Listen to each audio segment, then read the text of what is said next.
14, 4, 23. Okay, part C, Z24 mod 8. So we can go back there and review what we mentioned last time. So 14, 4, 23 should be down here. Here we go. So we have, these are the elements of Z24. This is the cyclic group generated by 8. There are 8 cosets by Lagrange's theorem. So, all right, so now you want to make the Cayley table. Yeah, and I'm just not sure my notation is correct. Well, all right, the notation is probably not all that important if you have the right structure. So what did you get? What did you? I haven't basically an 8 by 8. Yeah, it's got to be 8 by 8. Yes. So I have 0 plus angle bracket 8 all the way up to 7 plus angle bracket 8 for my horizontal and vertical headings, I guess. Whoops, why did that disappear? 0 plus 8? Yes. All the way up to 7 plus 8. Okay, that looks good. Okay.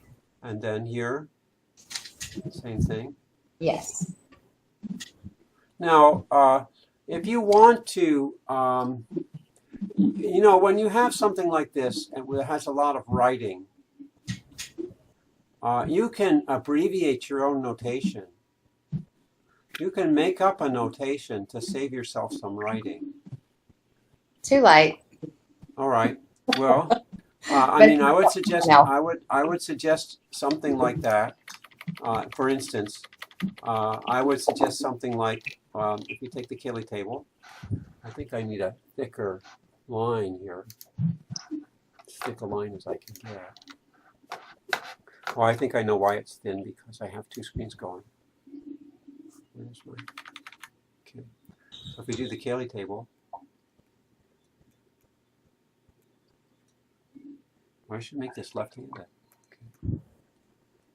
Cayley table, and then we've got so we'll say define. For instance, define.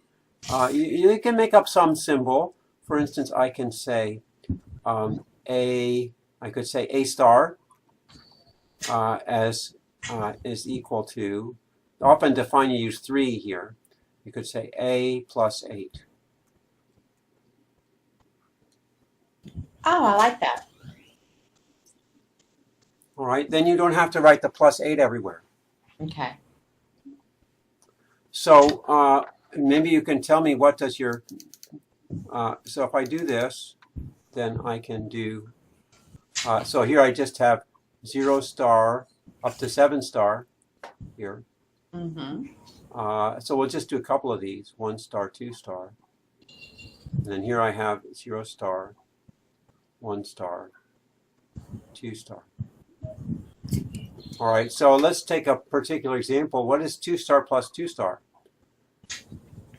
4 star. 4 star? In fact, it is 4 star. Mm-hmm. You get 4 stars for that. What's 2 star? What's 2 star plus 4 star? 6 star? Okay. All right, I missed myself. Okay, so what about 4 star plus 4 star? Wouldn't that be 1 star? Yes, it's 1 star. Yes. Oh, okay. I missed that somehow. Now, why is that? Because 4, so what is that? What is that going to be? Because you have 4 plus 8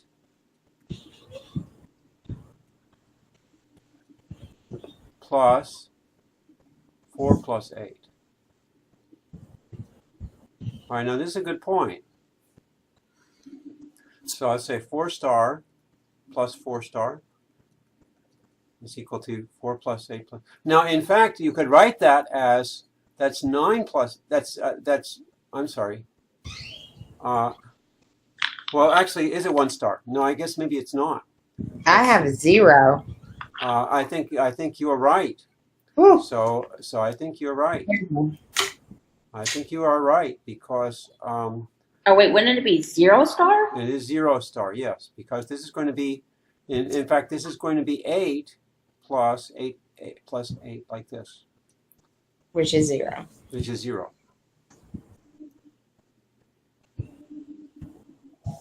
Okay.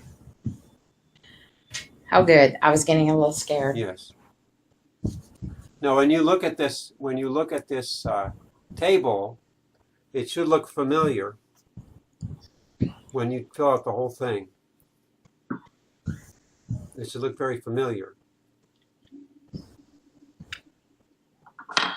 It just looks like addition of integers or natural numbers. Well, not addition of integers. It's addition Mod 8. mod 8. In fact, it is addition mod 8.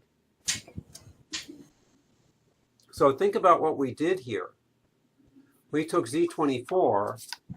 What we have here is, if I take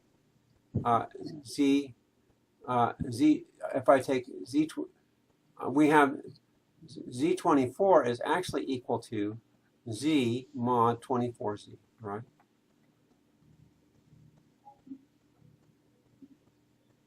Right? I don't think I understand that notation. Well, we talked about this yesterday. I know. I'm still All a little. right. Well, let's go back to the book and see. I mean, it's always good to. I mean, that's the same notation as this. Yeah, that still confuses me a little bit. Well, what does this mean? This means the cosets of 4Z in Z. This means the cosets of 4Z in Z. And Okay. if you're confused, you go back to this example up here. Because there's an example that's done out explicitly. Right here. These are the cosets of 3Z in Z. Okay, so you have a big set, Yes. and then so you're looking for the cosets of the smaller set in the bigger set. Yes. Okay, that might be a good way for me to think of it. All right, so in this case, the smaller set is 3Z. Right. All multiples of 3. And there was a part A of the same assignment is similar with the 4Z. Yes, yes, that's right. Which was easy because I had that example to go by. Yes, but I mean, so in fact, this here is Z4. The Cayley table you got here is the same as the Cayley table for Z4. Okay. The Cayley table you got, well, maybe we didn't do this, but the Cayley table here is the same as Z6. Mm-hmm. Now, so that means that Z24 is in fact Z mod 24Z. Mm-hmm. Right, now, this here we can think of as 8Z. This is all the multiples of 8.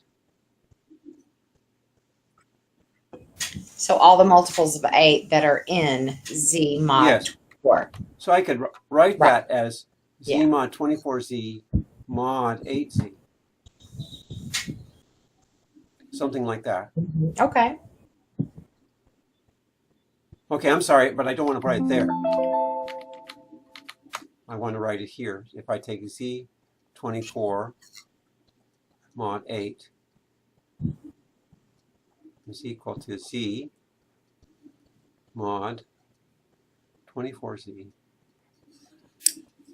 And then here we can say it's mod 8Z. Okay. All right. So what did we end up with? What we end up with here is, what did we, I mean, if you do this Cayley table, what does it actually look like? You said it looks like Z8. Yes. Okay. So we can say it is actually isomorphic to Z8. Mm-hmm. So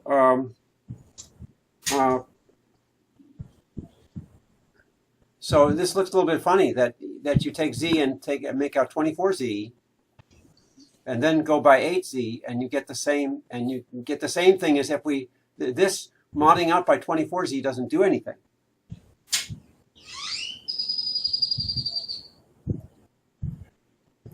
So it could be z anything. We could write this as z mod 8. This is the same as z mod 8z. Yes. But you can think about why the modding out by 24z doesn't do anything. Because 24z, when you have z mod 24z, you have more equivalence classes. That actually, when you take z mod 24z, 3 of these equivalence classes go into one of these equivalence classes. Right. Because, for instance, if you're doing mod 24, you have 8 plus z24, 16 plus z24, and 0 plus z24. Those are all the same equivalence class mod 8.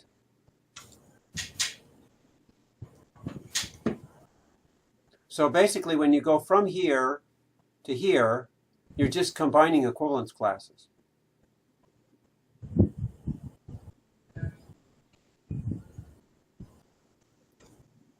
I don't know. That may not be helpful. That may be helpful or not, but you can think about it. I mean, that's really what you've done. You've modded once and then you modded twice. And the first mod doesn't actually do anything. Doesn't affect the final answer. So it's not quite like division. It's really not at all like division because, of course, if you divide by something and then something else, that's going to change something. Sorry, it's just something to think about. Let's not beat this dead horse, but it's just something to think about. All right, so let's talk about something else. For me, honestly, that's as far as I've gotten. All right, so what remaining problems do you have? I know there's one question from section 5, at least. All right. Was there really? I don't remember. Let's see. Well, maybe it was 14.5.3. If you have the assignment there, you can. There was 14.5.1 and 14.5.2. So maybe you could address something from this section. Okay, let's see. Did I do all of 14.5.1? All right. Oh, we lost her. Who did we lose? Christy? Sorry, I'm back. I don't know what happened. Okay. Well, we were enjoying your... Never mind. I better be careful. So this was assigned. I don't remember if I signed all parts. But let's take a look.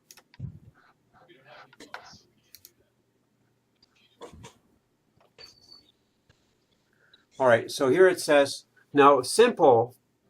All right, so what does simple mean? Simple here means it has no normal subgroups. That's what simple means here.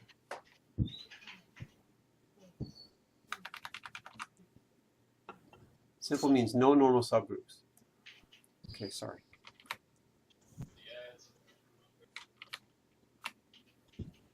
So I'm trying to find my pen. I think I need to make the line bigger.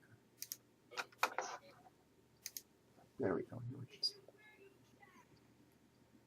Okay, so that means that this subgroup and this subgroup have to have no normal subgroups.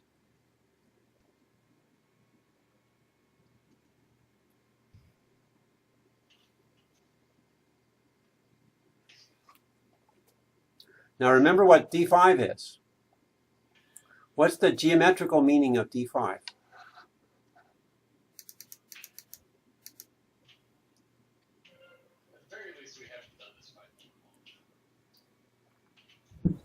Is this like a pentagon? Yeah, this is the symmetries of a pentagon. Pentagon.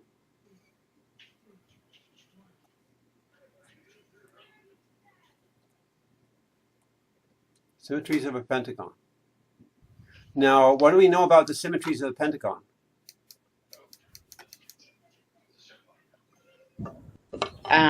There are,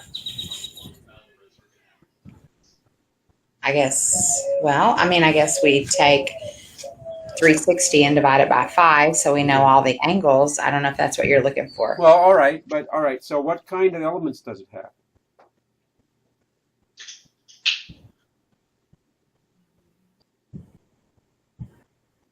How many elements?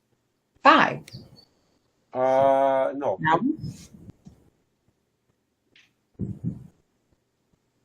There's more. Let's work back again. How many symmetries of a triangle?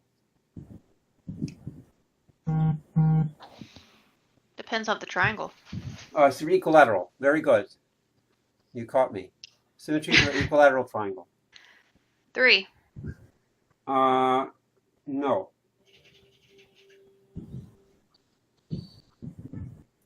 All right, let's go back to the chapter. Well, you've got the 3 line symmetries. You also got the rotational symmetry. Okay, let's go back to the chapter here.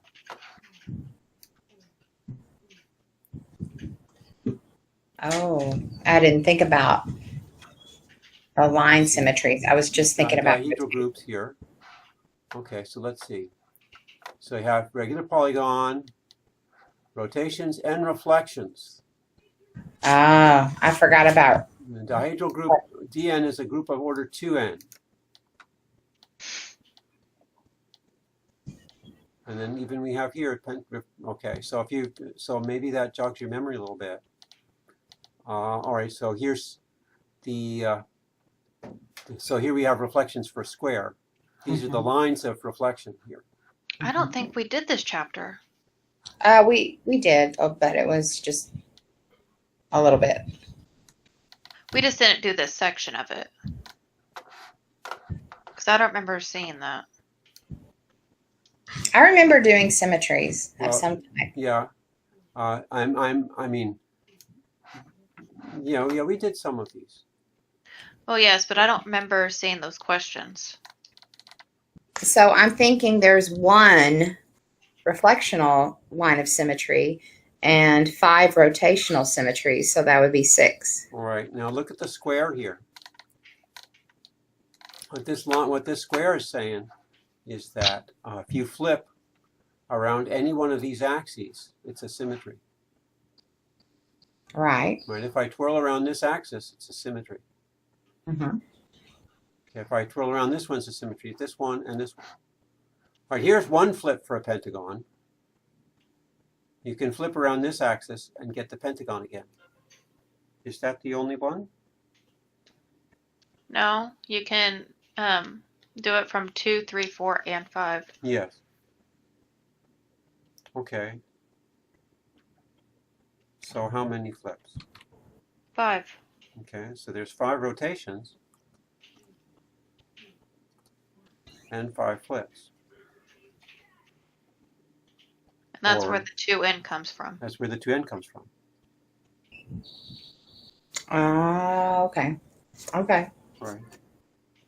All right, now the problem is you want to find a normal subgroup of this group.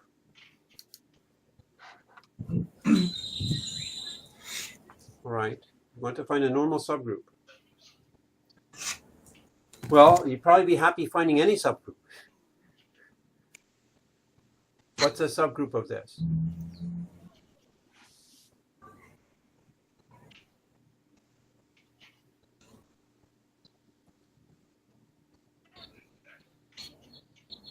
Well, we could start with the identity. We could. No, it's a subgroup that, in fact, you've already mentioned. So we could do just the rotations or just the flips. All right, just the rotations works. Just the flips does not. Because if you take one flip and follow by another flip, it's not a flip anymore. You can try it and see. If you compose 2 flips, you get a rotation.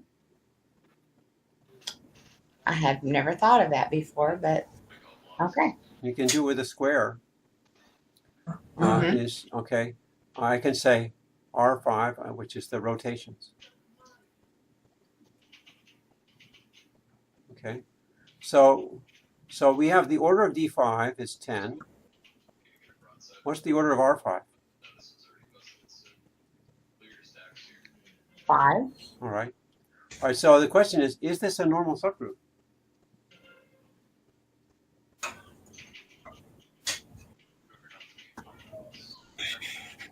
Um,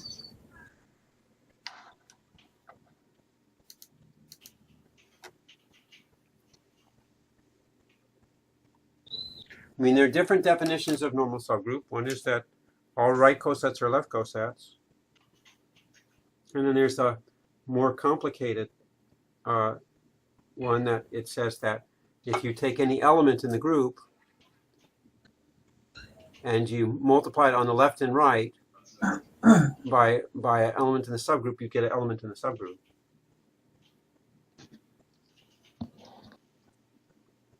But there's an easier method in this case.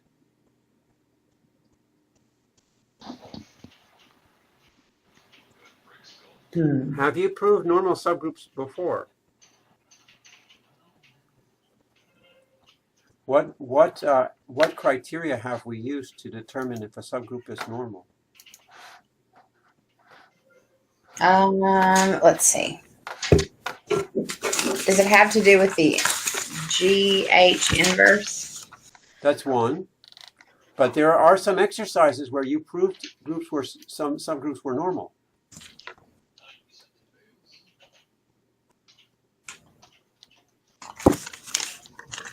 For instance, let's see. Here you proved SL2 is a normal subgroup of GL2. And the key to that was the determinant, and that's not going to help you. All right, then here we have the identity is a normal subgroup. That's not going to help you. Then you have this proposition that says let G be a group and let H be a subgroup of index 2. Then H is a normal subgroup.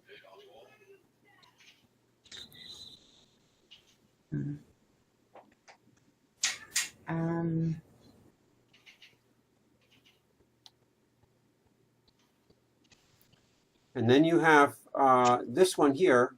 It says prove that any subgroup of an abelian group is normal.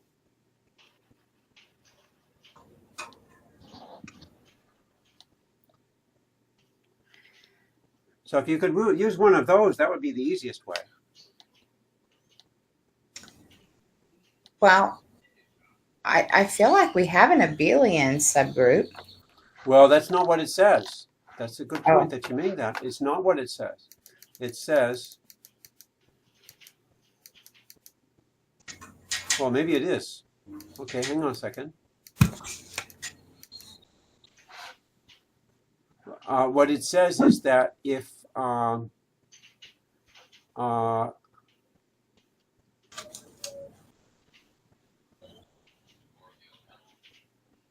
where does this? Where? Okay. What does it say about any subgroup of an abelian group is normal? Okay, so the big group would have to be abelian. The big group would have to be abelian, yes. And it's not. And it's not.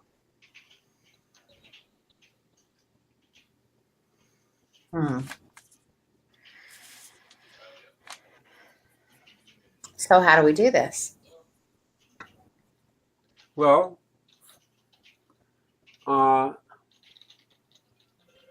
mean, so I mentioned all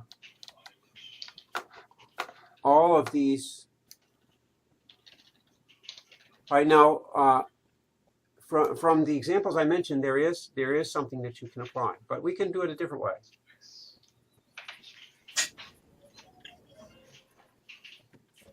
We can do it a different way. What you want to show, one way to show that it's normal is, whoops, what happened? Here it is. Okay, what happened? Okay. Okay, so if we can show,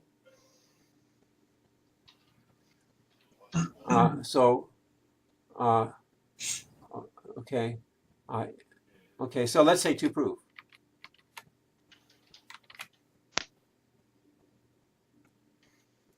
To prove.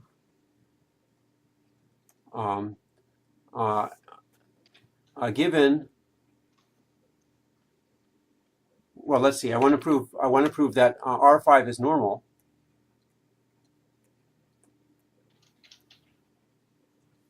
In D5. And this follows if we can show, let's just call it a G,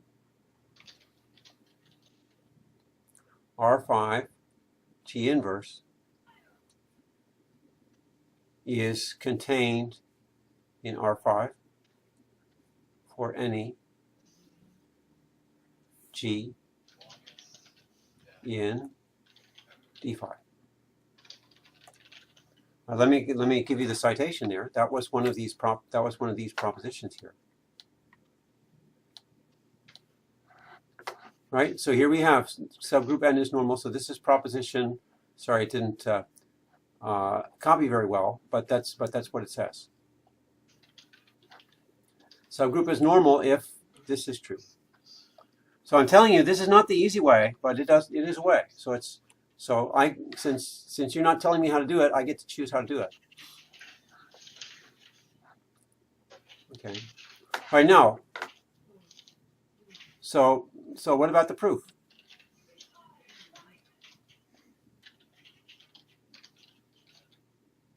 There are two possible cases for G. We've seen there are two types of elements of D5. G is in D5/R5, or G is in R5. No. Well, oh yes, okay. Yes, we could say G. So two cases. Okay.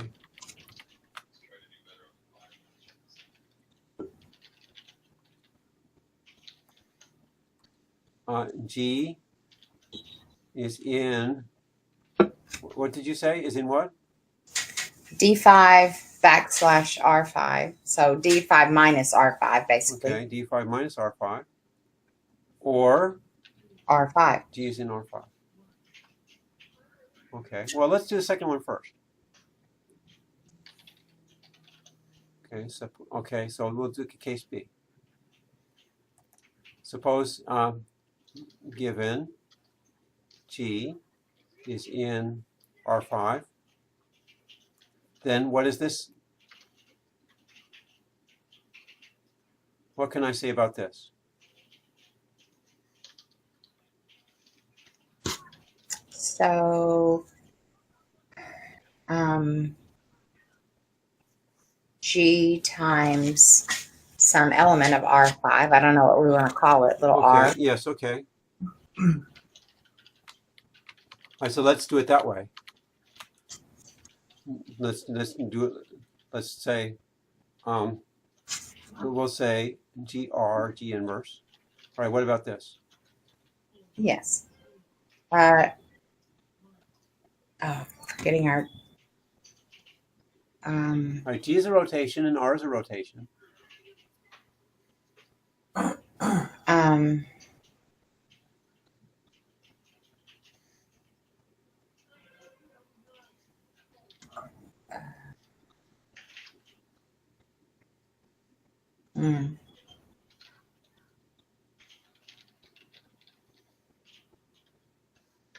Okay.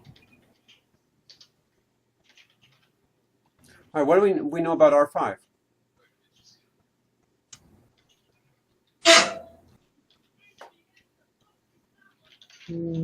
There are 5 elements. There are 5 elements. I mean, we know R5 is a group, right?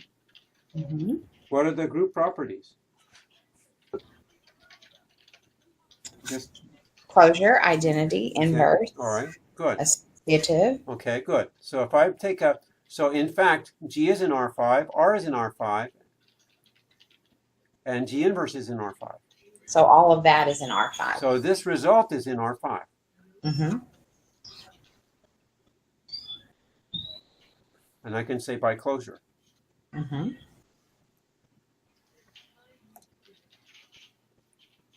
No, this is true for because should say for any element of R5.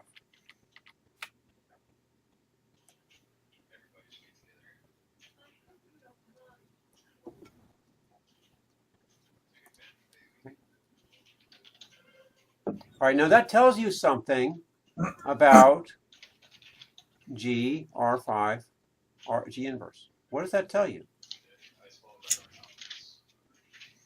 No matter what element of R5 I put in here,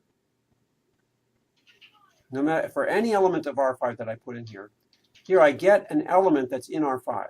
So what does that tell you about G, R5, G inverse?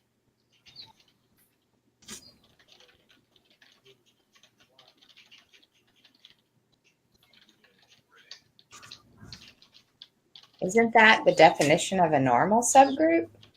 No. I mean, I'm not. This is an equivalent condition. This is an equivalent condition for a normal subgroup. Yes. I'm just making a statement about sets.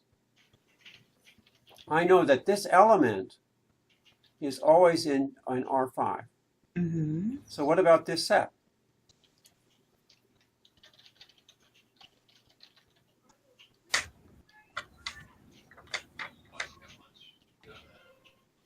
Well, then the set has to be in R5. Is this true? It's a subset, or It's a subset. yes. Now, isn't that exactly what you want to show? Oh, yes. Okay, so for case B, you've shown it, right? I'm following this pattern here of writing down first what I want to show. Mm-hmm. Now you've shown it.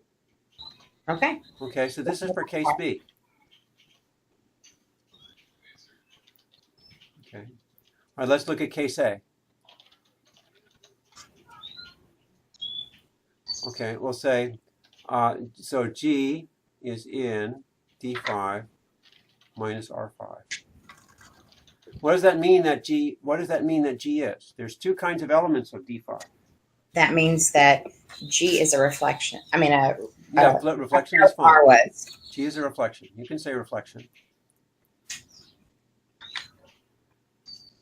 They both start with R, so I got confused. Okay, G is a reflection, right? Okay, so what about, so let's consider this. G, R, G inverse. Hmm. All right, I'm going to write it this way.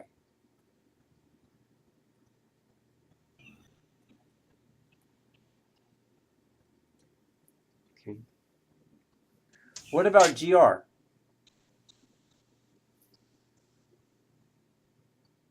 Hmm.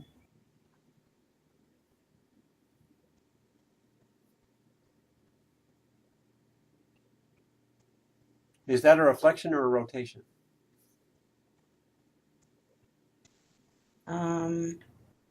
I feel like it's a reflection. Well, it is a reflection, and it mentions that in the chapter. Mm-hmm.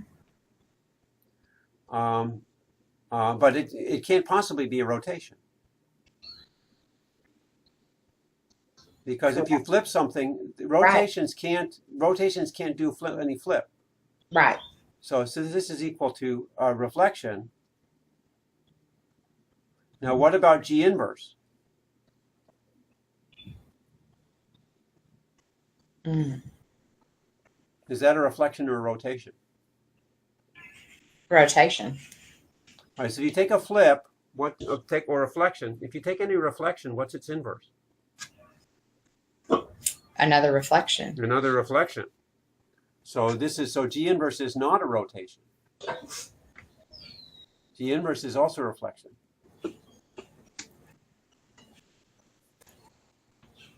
And now what's the product of two reflections?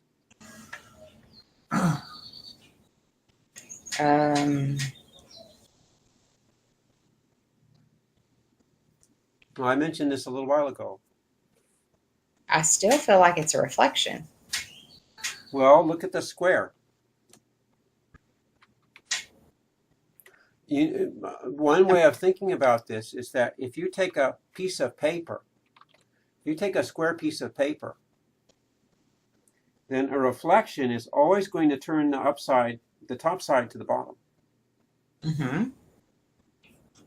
Any reflection, no matter which axis you reflect it around, a reflection is going to take the top side to the bottom. Now, if you do two reflections, where's the top side? Well, if you reflect it the same way, it's back at the top. Well, even you reflect it a different way.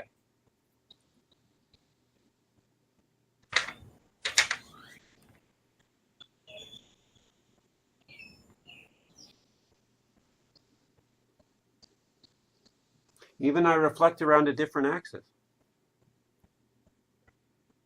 Well, if you flip it over and now it's at the bottom, and then you reflect it horizontally, now it's just right or left.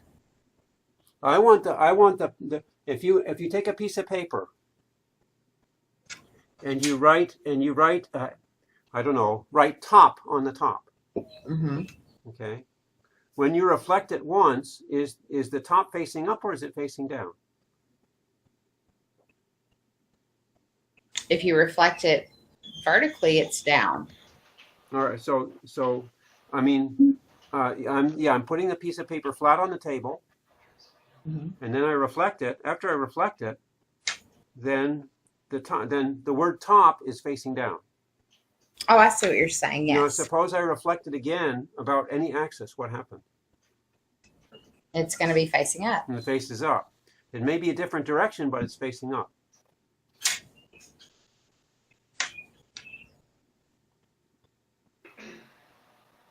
Now, if it's facing up, that means it's the same thing as a rotation. Ah, okay. Okay. Because you could just rotate it around so the word agrees with a new orientation. Okay, that makes sense. So this here, So reflection times a reflection is a rotation. a rotation. Okay.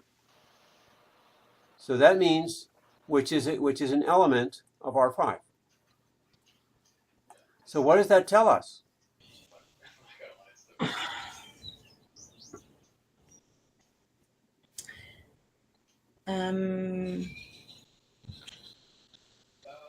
That G inverse is another R. Okay. Or I can say G inverse is an element of R5. Okay. So what does that tell me? What does that tell me about this? It's a subset of R5. Okay. All right. Am I happy about that or not? I think so. All right. Why am I happy about that? What were we trying to show? You tell me. What you're trying to show is up here. That's the really sad part when you're trying to prove something and then you're almost done and you Well, forget that's why you want to put it up. That's why you want to put it somewhere. This is what we want to show. And so done. Okay. So it's done. Yes, it's done. Finished. Hey. I'm sorry. I feel like I'm dominating this. No, it's not at all. I think not at all. I think everybody's benefiting. Please don't apologize. I think this is very valuable. This is very valuable. Everybody knows you're not pushing in the answers. I'm giving open questions, and anybody has a chance to answer them. So I don't feel any bad about that. Okay.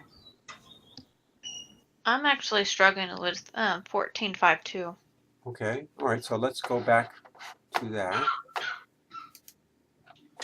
Thank you, Amanda. Okay.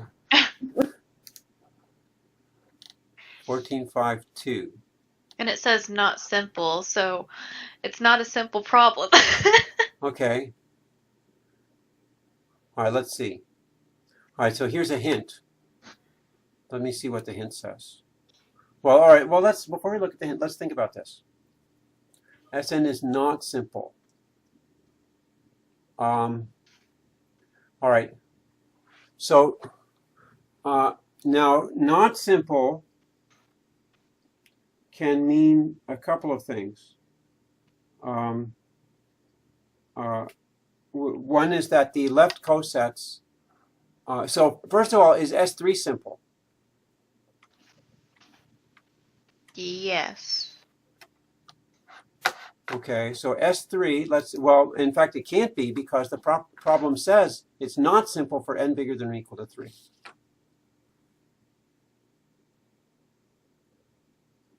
So S3 can't possibly be simple. So now you need to see why, we need to look and see why it's not simple.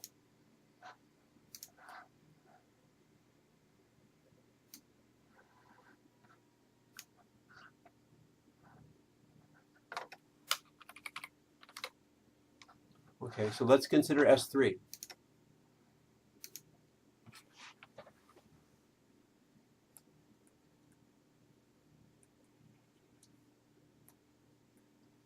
Now S3 is a group of permutations. So what are the permutations in S3? Well, you've got the 1, 2, 3. Okay, 1, 2, 3. Well, let's put the identity first. Okay, and you've got 1, 2, 3. What else? 1, 2. Okay. 2, 3. Okay. 1, 3. Okay.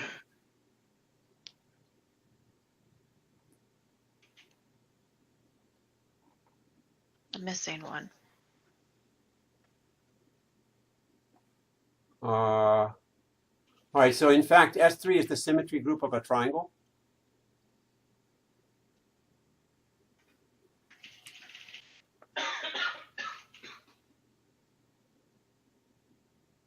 Three, two, one. Yes. Well, you actually should write it as 1, 3, 2. 1, 2, 3 is the 120-degree rotation. 1, 3, 2 is the 240-degree rotation. Okay. Now, does S3 have a normal subgroup? Yes. What is it? It was the shoot. We had done this last week. Yes. Wasn't it the identity? No, it has to have a non-trivial. I should say non-trivial. That would be the 1, 2, 3 then, wouldn't it? Well, 1, 2, 3 is not a group.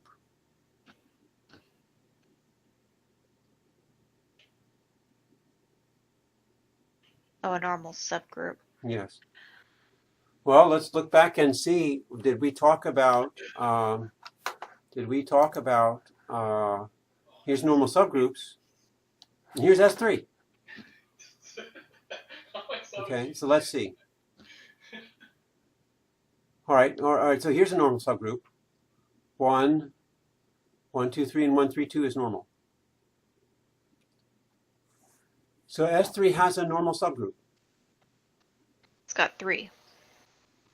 So that normal subgroup has 3 elements. Okay, let's look again. Did we prove anything else in this chapter that has something to do with that?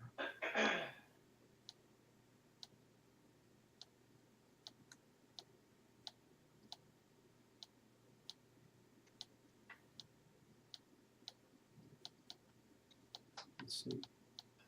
I thought we did. Maybe not. I remember we have talked quite a bit about S3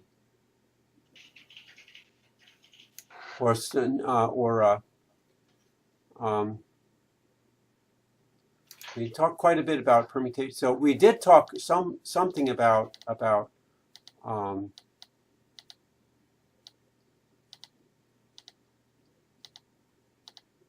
I remember talking something about S3 and A3, so where would that be?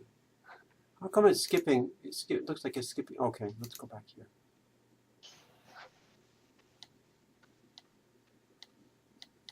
I think you'll find it in here.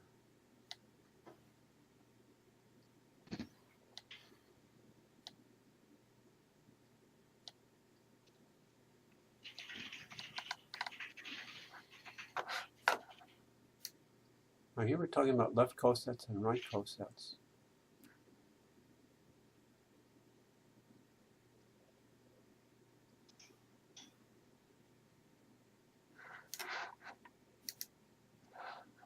All right, well, let me just say, I don't want to give away too much.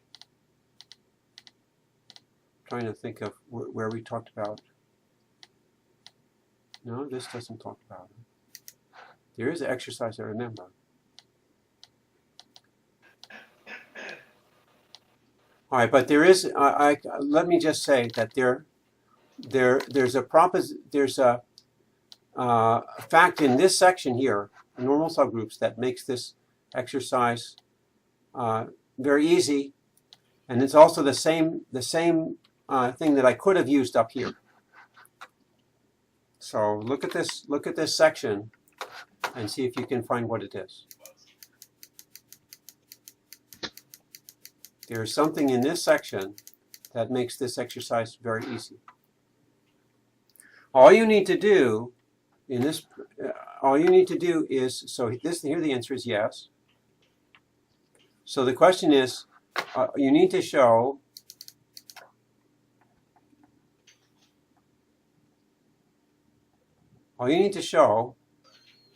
that Sn has a non-trivial normal subgroup. That's all you need to show.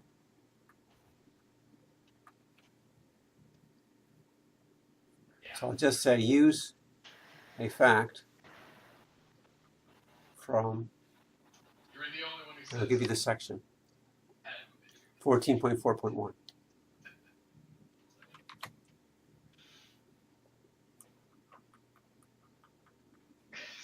So I guess that's my hint on that one.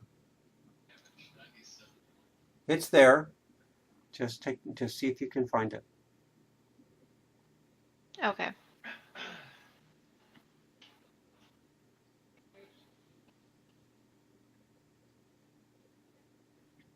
Okay. So see if you can do that. Okay. What else should we talk about?